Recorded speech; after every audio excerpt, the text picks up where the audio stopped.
Assalamualaikum warahmatullahi wabarakatuh. Gimana bro and sis nih puasanya? Tetap sehat dan semangat ya insya Allah ya. Oke, nggak panjang lebar bro and sis ya. Sesuai dengan judul konten kali ini, gue langsung baca aja, langsung kita bahas aja dan kita ulas lengkap. Oke, sesuai dengan judul konten kali ini bro and sis.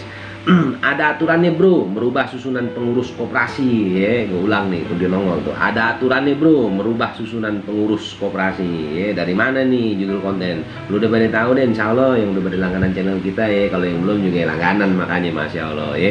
Jadi dari pertanyaan yang masuk kita jawab, naik jadi konten. Karena kenapa? Lolos seleksi, alhamdulillah ya. Udah lolos seleksi ya, makanya kita naikin jadi konten. Oke ya, gua mulai bacain aja ya.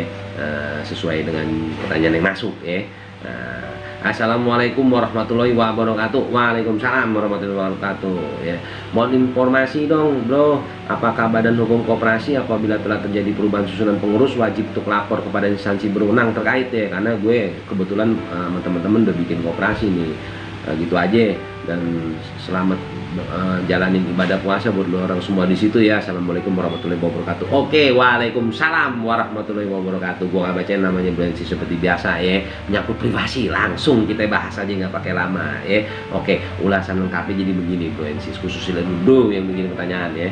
Jadi kalau pengurus sebagai perangkat organisasi koperasi itu sebagai badan usaha yang beranggotakan orang seorang atau badan hukum koperasi, melandaskan kegiatannya berdasarkan prinsip koperasi ya bro ya. Nah, sekaligus sebagai gerakan ekonomi rakyat yang mendasar atas asas kekeluargaan ya. Nah, berdasarkan keanggotaannya koperasi dibedakan menjadi dua bentuk tuh ya, yaitu koperasi primer dan sekunder nih bro. Nah, koperasi primer adalah koperasi yang didirikan oleh dan beranggotakan orang seorang ya, sedangkan koperasi sekunder adalah koperasi yang didirikan oleh dan beranggotakan koperasi ya. Nah, perangkat organisasi koperasi itu dari berapa nih? Rapat anggota, pengurus dan pengawas nih basis khusus bro yang udah mirin koperasi, insya Allah lu paham deh tuh ya. Nah, selain itu koperasi yang menjalankan kegiatan usaha berdasarkan prinsip syariah wajib memiliki dewan pengawas syariah. Nah, berkaitan dengan pertanyaanmu tadi tuh bro ya, pengurus bertugas salah satunya mengelola koperasi dan usahanya yang dipilih dari dan oleh anggota koperasi dalam rapat anggota ya, dan mempunyai masa jabatan paling lama 5 tahun. Nah, kalau menyangkut laporan perubahan pengurus koperasi ya, yang kita lanjutin nih. Pemerintah pusat dan daerah bertanggung jawab menyelenggarakan pengawasan koperasi yang dilakukan sesuai dengan wilayah keanggotaan koperasi, meliputi wilayah keanggotaan koperasi lintas daerah provinsi oleh Kementerian Koperasi dan Usaha Kecil dan Menengah. Nah, terus wilayah keanggotaan koperasi lintas daerah kabupaten atau kota dalam satu daerah provinsi oleh pemerintah daerah provinsi, dan wilayah keanggotaan koperasi dalam satu daerah kabupaten atau kota oleh pemerintah daerah kabupaten atau kota. Nah, baik koperasi primer maupun sekunder ya ya, keduanya menjadi objek pengawasan tuh. Jenis pengawasan dari pengawasan rutin dan pengawasan sewaktu-waktu ya.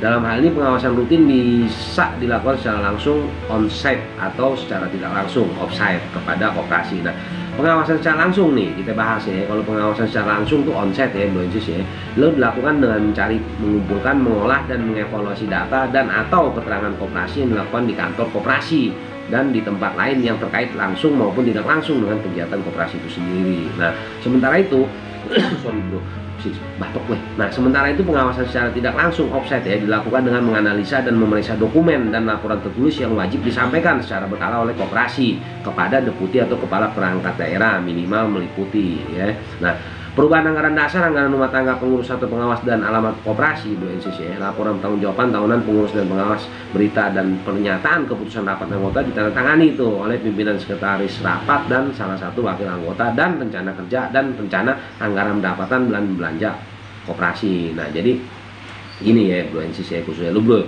Jadi menjawab pertanyaan lu ya, bener memang wajib membuat laporan tertulis secara berkala kepada deputi atau kepala perangkat daerah jika ada perubahan pengurus koperasi. Nah, juga perlu lu ketahui nih bro khususnya lu bro ya, yang dimaksud dengan perangkat daerah adalah unsur pembantu kepala daerah ya dalam penyelenggaraan urusan perkoperasian yang menjadi kewenangan daerah. Sedangkan deputi adalah unit eselon 1 yang menjalankan fungsi pengawasan koperasi pada Kementerian Koperasi dan usaha usaha kecil dan menengah ya bro. Gue bebeliuk nih lidah gue, masya Allah. Jika ditemukan pelanggaran dari hasil pengawasan koperasi bisa diberikan sanksi bro ya, khususnya bro yang begini pertanyaan ya. Sanksi administrasi berupa sanksi ringan berupa surat teguran, sanksi sedang berupa penurunan tingkat kesehatan koperasi, pembatasan kegiatan usaha koperasi, atau pembekuan izin usaha koperasi tersebut tuh, koperasi lu tuh ya. Nah, sanksi berat berupa pencabutan izin juga bisa terjadi ya, usaha koperasi atau pembubaran koperasi itu sendiri. Nah, selanjutnya ini gue bahas nih mengenai peraturan Menteri Koperasi dan Usaha Kecil dan Menengah ya nomor 9 tahun 2018 tentang penyelenggaraan dan pembinaan perkoperasian ya. Gue singkat Permenkop ya, itu sesuai Permenkop 9 2018 ya. Juga turut menegaskan sebagaimana bunyi pasal 86 ayat 4 Permenkop 9 2018, penggantian susunan dan nama anggota pengurus koperasi dilaporkan kepada Kementerian Koperasi ya, Bransis ya, dan UKM ya, dan atau dinas provinsi, dinas kabupaten atau kota sesuai dengan wilayah keanggotaannya dengan dilengkapi dokumen sebagai berikut nih. Bransis Bro yang mengirim pertanyaan: berita acara rapat perubahan pengurus, fotokopi akte dan keputusan pendirian dan atau akta keputusan perubahan sebelumnya, daftar hadir rapat anggota perubahan pengurus, buku daftar anggota koperasi, fotokopi KTP pengurus, dan berita acara serah terima jabatan. Nah, makanya ini bro, saya ngirim pertanyaan yang juga Bransis yang mungkin pertanyaannya sama nih ya. Jadi kalau saran gue sama teman-teman untuk mencari tahu lebih lanjut dulu perihal laporan tersebut kepada pejabat berwenang pada daerah di mana koperasi lu gak ada tuh bro ya. Nah, jadi untuk jawaban kali ini ya gue rasa seperti itu Bransis ya, khususnya lu bro yang mengirim pertanyaan, makanya naik jadi konten nih sesuai pertanyaan lu bro. Ada aturannya bro, berubah susunan pengurus koperasi gitu ya bro ya. Nah, juga Bransis lain dan khususnya lu bro yang mengirim pertanyaan. Nah, sebelum gue lanjutin nih ya, seperti biasa untuk dasar hukum konten kali ini gue mesti bacain. Nah, jadi gini ya, untuk konten kali ini Bransis ya, khususnya lu bro, kita mengacu sama Undang-Undang Nomor 25 tahun 1992 ya, tentang perkoperasian, dan juga Undang-Undang Nomor 11 tahun 2020 tentang Cipta Kerja, Peraturan Menteri Koperasi dan Usaha Kecil dan Menengah Nomor 9 tahun 2018 penyelenggaraan dan pembinaan perkoperasian, dan juga Peraturan Menteri Koperasi dan Usaha Kecil dan Menengah Nomor 9 tahun 2020 tentang pengawasan koperasi, dan juga pasal 1 angka 1 Undang-Undang Nomor 25 tahun 92 tentang perkoperasian ya, pasal 15 Undang-Undang Perkoperasian, pasal 1 angka 3, pasal 1 angka 4 Undang-Undang Perkoperasian, pasal 86 angka 3 Undang-Undang Nomor 11 tahun 2020 tentang Cipta Kerja ya, yang mengubah pasal 21 ayat 1 Undang-Undang Perkoperasian, pasal 86 angka 3 Undang-Undang Cipta Kerja yang mengubah pasal 21 ayat 2 Undang-Undang Perkoperasian, pasal 30 ayat 1 huruf A Undang-Undang Perkoperasian, pasal 29 ayat 1 Undang-Undang Perkoperasian, pasal 29 ayat 4 Undang-Undang Perkoperasian, pasal 2 ayat 1 Peraturan Menteri Koperasi dan Usaha Kecil dan Menengah Nomor 9 tahun 2020 tentang pengawasan koperasi ya, Permenkop 9 2020 itu maksudnya ya. Nah, pasal 2 ayat 2, pasal 2 ayat 3, pasal 4 ayat 1, pasal 7 ayat 1, pasal 8 ayat 1, pasal 8 ayat 2, pasal 8 ayat 3, pasal 8 ayat 4 Permenkop 9 2020, dan juga pasal 1 angka 16 dan 17 Permenkop 9 2020, pasal 14 huruf B dan pasal 24 Permenkop 9 2020 gitu ya bro ya, buat lu yang udah ngirim pertanyaan dan naik jadi konten alhamdulillah, dan juga buat Bransis lain untuk konten kali ini. Jadi alhamdulillah ya, jawabannya itu dari gue sama teman-teman semua nonton podcast di sini, insya Allah manfaat ya buat lu ya. Nah, seperti biasa nih bro ya, buat lu dulu nih khususnya yang udah ngirim pertanyaan ya, kalau ternyata jawaban dari gue sama teman-teman Super Semanopon Podcast di sini lu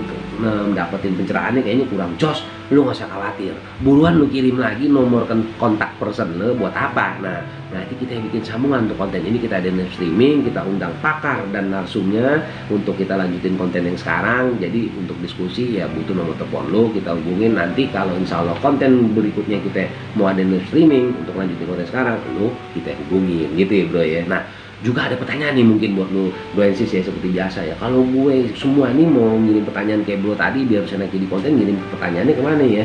Nah, lu kirim nih ke Super Semanopon Podcast punya email, dia nongol tuh supersemanopon@gmail.com, lu screenshot buruan lu kirim ke sono nih Bransis ya. Tapi ada syaratnya Bransis ya, kalau pertanyaan lu layak kita seleksi, gue sama teman-teman Super Semanopon Podcast di sini seleksi layak naik jadi konten, kita naikin jadi konten. Kalau nggak kita jawab lewat email. Kenapa ya? Karena kita sajiin buat publik nih konten, nggak bisa sembarangan Bransis, ada aturannya gitu ya.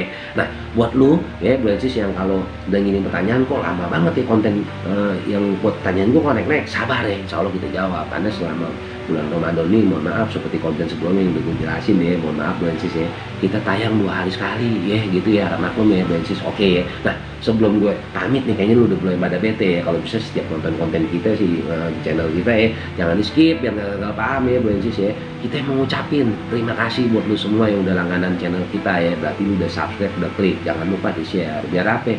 Biar Bro and Sis kita yang lain di sono juga dapat ilmunya kayak lu semua Bro and Sis gitu ya. Dan kalau yang udah baru pantengin channel kita dan ketemu konten salah satu konten kita dan lu cocok, jangan lupa diklik subscribe dan klik loncengnya ya, biar apa? Dapat notifikasi Bro and Sis. Jadi apa? Kalau kita update lu bisa ikutin terus gitu ya Bro and Sis ya. Dan juga di share tuh yang penting, link dari konten kita ya semuanya insya Allah ya. Kenapa? Hilang pulsa dan kuota insya Allah Bro and Sis dapat pahala bagi ilmu. Astagfirullahaladzim, gue promo ya. Oke, biasa Bro and Sis, sebelum gue pamit juga, ini kan masih suasana pandemi covid nih, buat lo semua jangan lupa ya.